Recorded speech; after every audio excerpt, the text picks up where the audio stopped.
The house was old, not the charming kind of old, with creaky wood floors and stories etched into the walls, but the kind of old that made the silence too loud.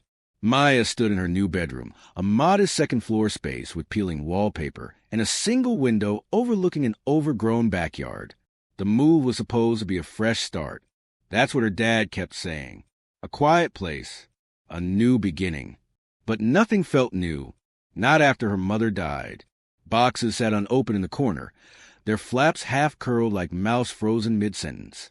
Maya had barely touched her sketchbook since they arrived. The lines didn't flow like they used to. Nothing did.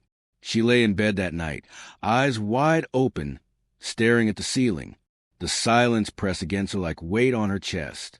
Her fingers tapped restless patterns against the blanket. Just outside the window, fog crept slowly over the grass like something alive. Then a sound, a whisper, barely audible like breath across glass. Her eyes darted to the window. She sat up, again, just faint enough that it could have been imagination. But it wasn't the wind. It wasn't the trees. It was words. Maya rose and approached the window.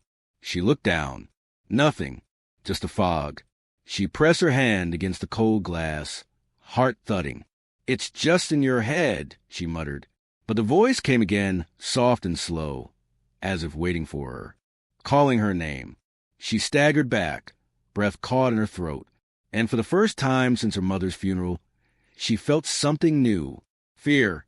The next morning, Maya didn't mention the whisper. Her father, always rushing between paperwork and renovation projects, wouldn't believe her anyway. He was trying, cooking awkward breakfast, telling her things would get better, but she could see the cracks behind his eyes. Grief had aged him overnight. Like her, he was still just surviving. Still, she couldn't shake the feeling. All day, her thoughts circled back to that whisper. Not just the sound of it, but the way it felt, intimate, intentional, like it had been meant only for her. That night, she sat at her desk, sketchbook unopened, eyes flicking to window every few minutes. The fog was back again, thick and unnatural, like it had been poured into the yard from somewhere else. Her bedroom light painted shadows across the walls, but it was a silence between the shadows that unnerved her. 3:12 a.m. Her phone's screen blinked in the darkness, the numbers glowing like a warning. And then it came, the whisper, clearer this time. "Maya." She froze. Her breath trembled in her chest as her eyes slowly turned to the window. No movement, no shape, just fog pressed against the glass like it wanted in. With shaking hands, she reached for her phone, switched on the voice recorder, and slid it under her pillow. Her eyes stayed fixed on the window for what felt like an hour before she finally fell into a shallow, dreamless sleep.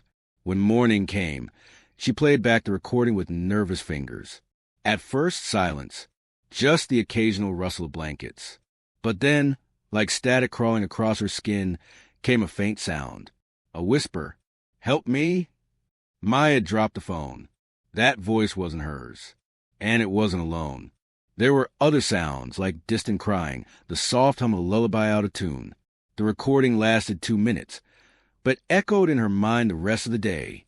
After school, she sat on the porch steps, eyes on the woods at the edge of the backyard. They looked dense, untouched, the kind of place secrets were buried. She scrolled through her phone until she found a local archive site. Her father mentioned the house used to belong to an old woman who died 10 years ago. But it was what she found buried in a local news clipping that made her stomach twist. Missing. Local boy, age 6, disappears without a trace. Last seen playing near the forest line. The date, 10 years ago, almost the day. His name was Caleb. Maya stared at the boy's photo on the screen. Round cheeks, big brown eyes. She swore she'd never seen him before, and yet there was something unsettlingly familiar. That night, the fog came early. She didn't try to sleep. Instead, she sat cross-legged on the bed, phone in hand, camera app open and ready. 3:12 came. She held her breath. And then the whisper. Only this time, she heard it twice. Once outside the window, and once behind her. She spun around. No one. Her phone slipped from her fingers. That familiar chill swept through the room, a cold that sank into the bones. And just before it vanished, just before the fog seemed to exhale and retreat, she heard something new. A knock. Not at the door. At the window. From the second floor. Maya didn't scream. She couldn't. Her body was locked in place, frozen not by fear but by some deeper instinct, like prey when it knows it's being watched. The knock echoed in her mind long after it stopped. Soft, deliberate. No branches brushing glass. No tricks of the wind. Something or someone had knocked. When she finally moved, it was with robotic precision. She reached for her phone, hands trembling as she pressed play on the video she had accidentally started recording. The screen lit up with static darkness, illuminated only by the faint glow of her nightlight. For 30 seconds, nothing happened. Then a shadow, not from the window, from behind her. Maya felt her pulse spike. On screen. She was sitting on the bed just like she remembered, but a faint silhouette passed behind her, barely visible, like someone brushing against the edge of reality. It didn't walk. It drifted. The shadow stopped near her, lingered, then vanished the moment the knock was heard. She replayed it 3 times. Each time, her dread grew thicker. She couldn't explain it away anymore. She wasn't imagining things. And she was no longer alone. For the first time since moving in, she went looking for her dad. He was asleep on the couch, still in his work clothes, the TV casting flickering shadows across his face. She stood over him for a long moment, debating whether to wake him. But what could she say? There's a boy outside my window, and a ghost inside my room. Instead, she whispered, "Please don't leave me alone here." He stirred but didn't wake. She returned to her room. It was 3:47 a.m. The fog had retreated, but the cold lingered. She wrapped herself in a blanket and sat on the floor, facing the window. The silence felt tighter now, not empty, but waiting, like the house was holding its breath. She opened her sketchbook for the first time in weeks and began to draw, not from memory, from instinct. And when she finished, she stared at the page in horror.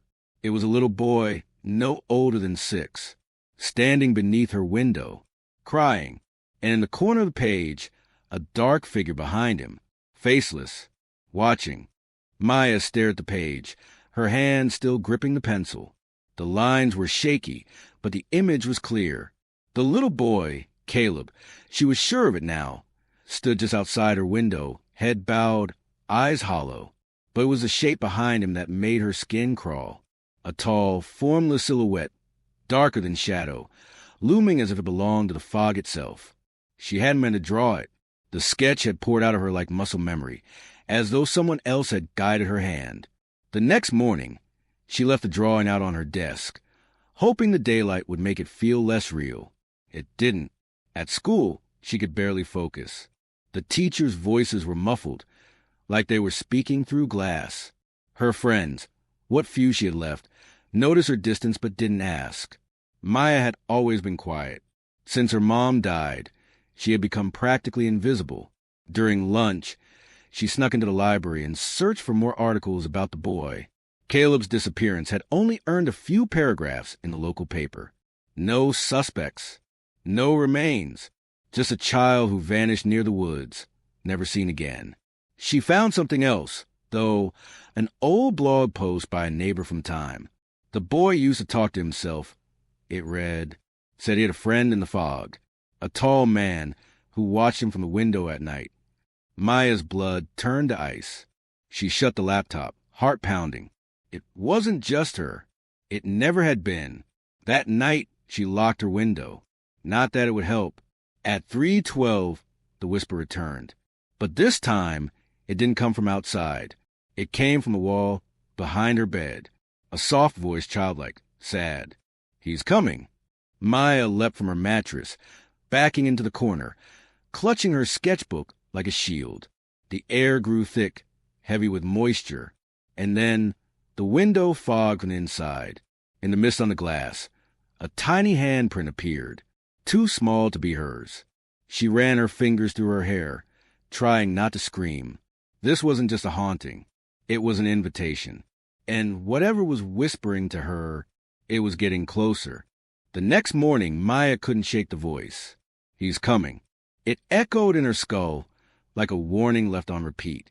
She skipped breakfast, grabbed her sketchbook, and left the house before her dad even stirred from the couch. She needed answers, not from newspapers, not from blogs. From someone who had lived it. Mrs. Langford lived next door. She had white hair, hands like folded parchment, and a permanent frown etched deep into her face. Maya had only seen her twice since they moved in, once in her garden and once behind the curtains, peeking out. Maya hesitated at the old woman's front door, fingers hovering above the bell. Then she rang. It opened a full minute later, with a creak that sounded like breath held too long. Mrs. Langford blinked at her, eyes cloudy but sharp. "You're the daughter," she said.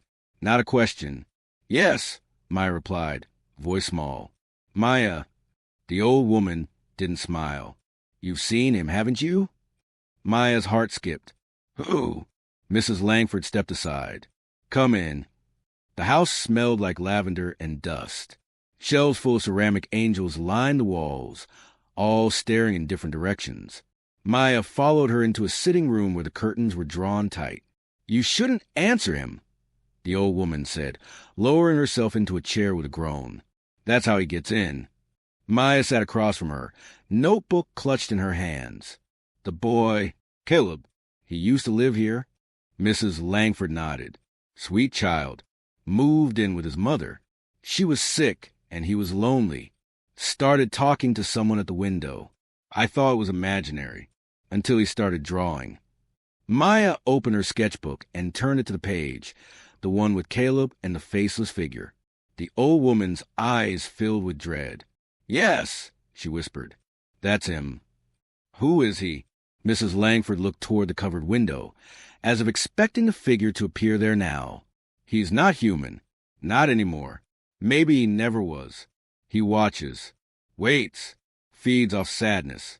Off silence. Finds the lonely ones." Maya shivered. "Why Caleb?" "He was vulnerable. And curious. That's all it takes. The whispers come first, then the dreams, then—" She paused. "Then you open something you shouldn't." Maya thought about the handprint, the voice behind her bed, the fog. What happens if I keep listening? Mrs. Langford leaned forward, her gaze sharp and urgent. "You stop being you. He takes little pieces. A laugh, a memory, your reflection, until you're hollow. Then he fills the rest." Maya's throat tightened. "He took Caleb," the woman said, "but he didn't stop there. 3 others after him. All vanished. All from this block." Maya stood, adrenaline spiking.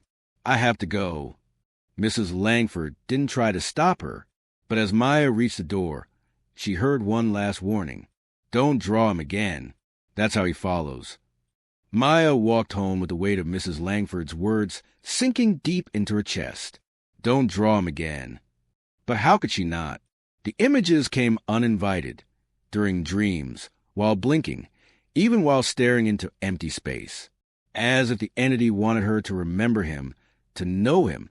By the time she reached the house, the sun was beginning to set.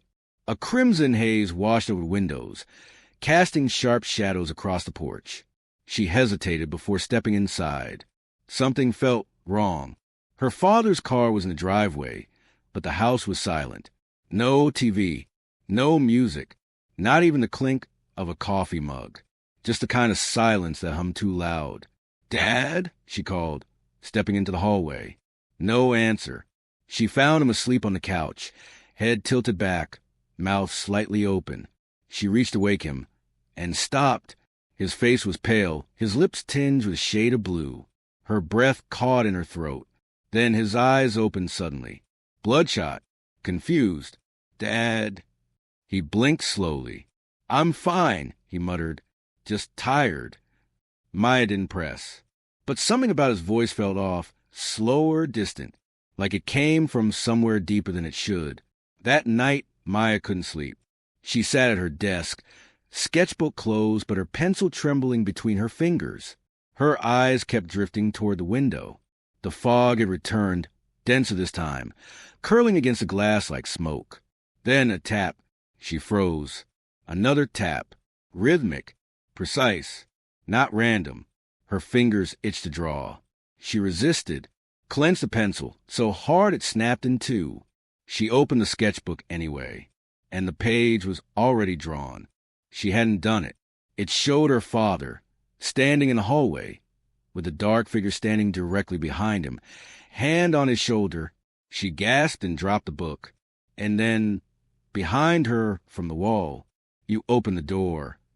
Maya stared at the sketch on the floor, the ink line still fresh, the paper still warm. She hadn't drawn it.